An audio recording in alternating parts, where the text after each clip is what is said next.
নমস্কাৰ বন্ধুসকল, স্বাগতম জনাইছোঁ। মই এটা বিশেষ এটা বাতৰি আপোনালোকৰ মাজলৈ পঠিয়াম লাগিছোঁ। আজি স্বাধীনতা দিৱসৰ দিনা দিব্যাংগসকলে পিছ পৰি থকা আপোনালোকে চাই আছে। মোৰ পিছফালে এজন অক্ষম ব্যক্তি আছে, তেখেতক আমি কিছুমান কথা সুধিম লাগিছোঁ। আপোনালোকে চাই থাকক ভিডিঅ'টো আৰু মজা লৈ থাকক। এখেতে এজন দিব্যাংগ ব্যক্তি, তেওঁ আজি স্বাধীনতা দিৱসৰ কাৰণে তেওঁ ঘৰৰ পৰা ওলাইছে, কিন্তু তেওঁ ভৰি এখন বেয়া বুলি কোৱা শুনিছোঁ। গতিকে আপোনালোকে চাই আছে তেখেতৰ কথা আমি এতিয়া পাতিম লাগিছোঁ। আপোনালোকে চাই আছে। তোমাৰ ঘৰটো ক'ত ভাইটি? নলবাৰী ন? বাকী তোমাৰ এই ভৰিটো কি কেতিয়াবা কি হ'ল এনেকৈ? দ্বিতীয় শ্ৰেণীৰ পৰা ন? আচ্ছা, এইখন চাইকেলখন কোনে দিলে? দেৱব্ৰত ছাৰে ন?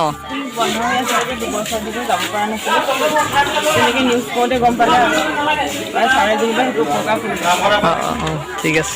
বাকী আপোনাৰ যে এইখন চৰকাৰৰ ফালৰ পৰা কিবা সুবিধা হৈছে? চৰকাৰৰ ফালে একো সুবিধা পোৱা নাই পোৱা ন? বাকী আপুনি যে এইখন চাইকেলখন দিলে তেখেতে, কি ল'ৰাটোৰ স্কুল বন্ধ হৈ আছিলে ন? কেইবছৰ বন্ধ হৈ আছিলে? 2 বছৰ ন? আচ্ছা, ঠিকে আছে। বাকী এইটো চৰকাৰৰ ফালৰ পৰা কোনোবা দিব্যাংগসকলক বহুত আঁচনি দি আছে ন? পেঞ্চন চেঞ্চন পোৱা নাই নেকি মাহিলী? নাই পোৱা। এপ্লাই চেপ্লাই কৰিছে নেকি কিবা? কোন ছাৰৰ ওচৰত দিছিলে? MLA ছাৰ দিছে ন? MLA ছাৰে কি কৈছিলে? MLA ছাৰে কি কৈছে তেখেতে? কোন MLA ছাৰ আপোনাক কোনটো হেৰি পৰে, সমষ্টি পৰে? উত্তৰ পূৰ্বাঞ্চল ন? গড়মূৰ সমষ্টি ন?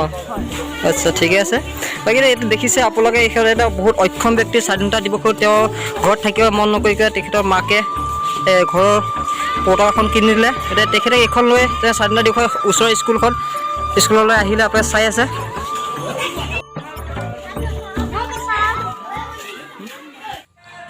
অলৰেডি আপোনালোকে শুনিছে যে এই ব্যক্তিজনৰ কথা।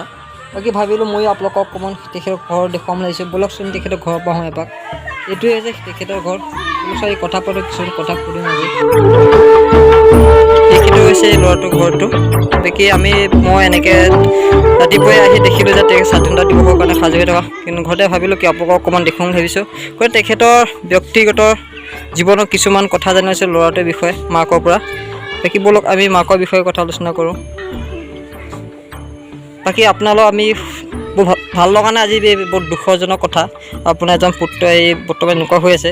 গতিকে আপুনি কওকচোন, ল'ৰাটোৰ লগত কিমান বহুত টকা খৰচ কৰিছে তেখেতলোকে নহয় জানো? এই বহুত টকা খৰচ কৰিছে কি ল'ৰাটো ভাল কৰিব পৰা নাই? এই কি জন্মগত আধা বয়সতে হৈছে নহয় জানো? তেখেতে আপুনি কওকচোন যে এই কি কৰি আছে বৰ্তমান? নিজৰ সম্পত্তি বিক্ৰী কৰি জীৱন আছিলে, তাকে কৰিবলৈ চিকিৎসা কৰি আছোঁ, কিন্তু তথাপিতো ইমান হোৱাগৈ নাই আৰু ঠিক হোৱাগৈ নাই। আপোনালোকে শুনিছে যে ব্যক্তিগত কিছুমান সা সম্পত্তি বিক্ৰী কৰি তেখেতৰ ল'ৰাটোৱে চিকিৎসা কৰি আছে। ল'ৰাটো মোৰ দেখি বহুত বেয়া লাগিছে। আপোনালোকে কি ক'ব এই বিষয়টো? আপোনালোকে ক'বচোন। চৰকাৰক অনুৰোধ জনাইছোঁ যে এনেকুৱা ব্যক্তিসকলক প্ৰত্যেকজন ব্যক্তিকে এনে কিবা এটা সহায় কৰিবৰ কাৰণে। সহায় বহুতক কৰিছে, কিছুমান নাপাবলগীয়া ব্যক্তিয়ে পাই আছে, কিন্তু পাবলগীয়া ব্যক্তিসকলে পোৱা নাই। ব্যক্তিজনক হেনো বঙালী এজন দেৱব্ৰত বৰা বুলি কোৱা এই হুইল চেয়াৰখন দিছে তেখেতৰ অনা নিয়া স্কুল ক্ষতি হৈ থকাৰ কাৰণে। তেখেতৰ এই মানৱতাটো দেখি মোৰ বহুত শুনি বহুত ভাল লাগিছে। গতিকে আপোনালোকে দেখিছে কোনোবাই যে ব্যক্তিজনক সহায় কৰিব বিচাৰে ন? তেখেতৰ ঘৰ আছে নলবাৰী গাঁৱত অৱস্থিত। আৰু তেখেতৰ বাপেকৰ নামটো কি আপোনালোকৰ?